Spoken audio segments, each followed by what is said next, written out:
Hello, Christ is in our midst. I'm Father Kevin Long of St. Elias Antiochian Orthodox Church in Newcastle, Pennsylvania. Today is Wednesday, May 1st, 2024, and here are the readings for today. A reading from the Holy Gospel according to St. John, chapter 12, verses 17 through 50. Let us be attentive. At that time, the crowd that had been with Jesus when he called Lazarus out of the tomb and raised him from the dead bore witness. The reason why the crowd went to meet him was that they heard that he had done this sign. The Pharisees then said to one another, "You see that you can do nothing. Look, the world has gone after him." Now among those who went up to worship at the feast were some Greeks. So these came to Philip, who was from Bethsaida in Galilee, and they said to him, "Sir, we wish to see Jesus." Philip went and told Andrew. Andrew went with Philip, and they told Jesus. And Jesus answered them, "The hour has come for the Son of Man to be glorified. Truly, truly, I say to you, unless a grain of wheat falls into the earth and dies, it remains alone. But if it dies, it bears much fruit. He who loves his life loses it, and he who hates his life in this world will keep it for eternal life. If anyone serves me, he must follow me, and where I am, there shall my servant be also. If anyone serves me, the Father will honor him. Now my soul is troubled, and what shall I say? Father, save me from this hour? No, for this purpose I have come to this hour. Father, glorify your name. Then a voice came from heaven, I have glorified it, and I will glorify it again. The crowd standing by heard it, and said that it had thundered. Others said, an angel has spoken to him. Jesus answered, this voice has come for your sake, not for mine.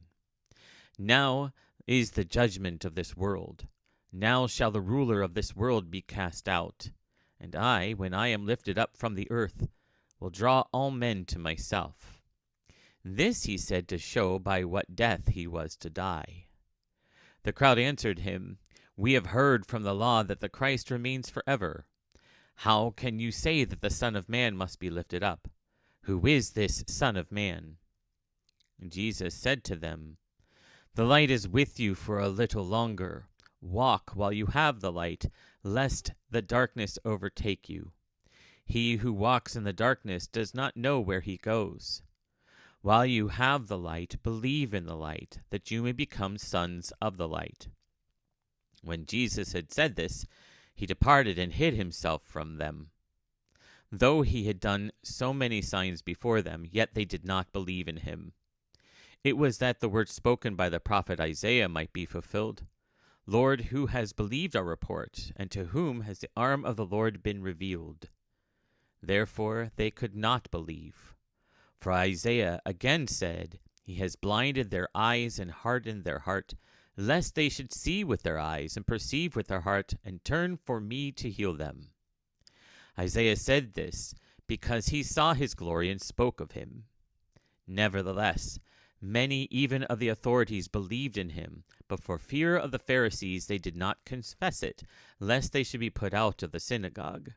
For they loved the praise of men more than the praise of God. And Jesus cried out, and he said, he who believes in me believes not in me, but in him who sent me. And he who sees me sees him who sent me.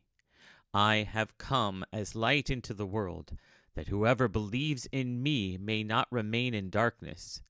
If anyone hears my sayings and does not keep them, I do not judge him, for I did not come to judge the world, but to save the world. He who rejects me and does not receive my sayings has a judge. The word that I have spoken will be his judge on the last day. For I have not spoken of my own authority. The Father who sent me has given me the commandment of what to say and what to speak.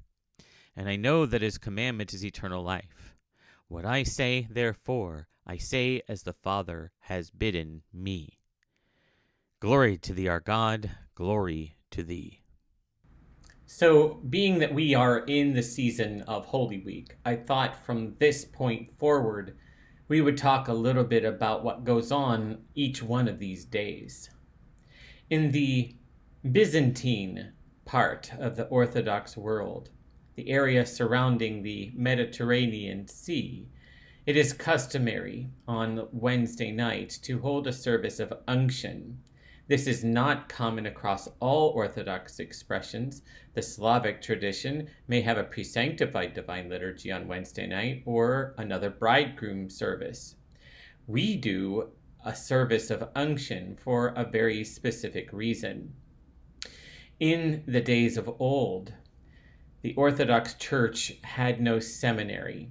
For whatever reasons for which I won't get into here, they were prevented from being able to send their promising young men to a school of theology.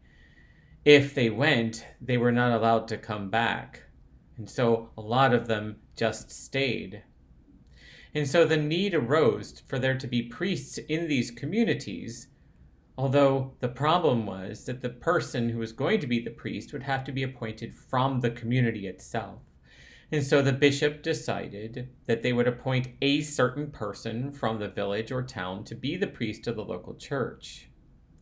But since they're already established in the community, and since they hold a different kind of job, like a butcher or a tailor or something like that, or a smith, well, could they hear confessions then? No, they really couldn't, because that would put them at a deficit. Number one, could they be assured that the person telling them would be 100% truthful since they knew each other? And two, the person wasn't really skilled in the ability to hear confessions and to do the kinds of work that was required in order for some kind of confession to be successful. So instead, during Holy Week, because the next day, Holy Thursday, is considering one of the most holy days to celebrate the Holy Eucharist, they appointed a service of unction, not so much for the healing of the physical, but for the spiritual, to cleanse away the sins of those that are receiving the unction, to purify them and to prepare them so that they can be made worthy to receive the communion that they're going to get the next morning. So that's the reason for the unction. Now, over time, it has gained a much more therapeutic or medicinal quality to it. Physical ailments are also a big part of today's celebration of the service of Holy Unction. And so both body and soul are in a position where they need healing. They need to be healed of whatever maladies they may have. So this is the major focus for today, the preparation, the service of unction, so that we can be ready to have the Holy Eucharist tomorrow morning on Great and Holy Thursday. So may God grant us all good strength to complete the course of this Holy Week and to receive with great joy the Great and Holy Pascha on Great and Holy Pascha Day, May 5th. Have a great day, and God willing, we'll see you soon.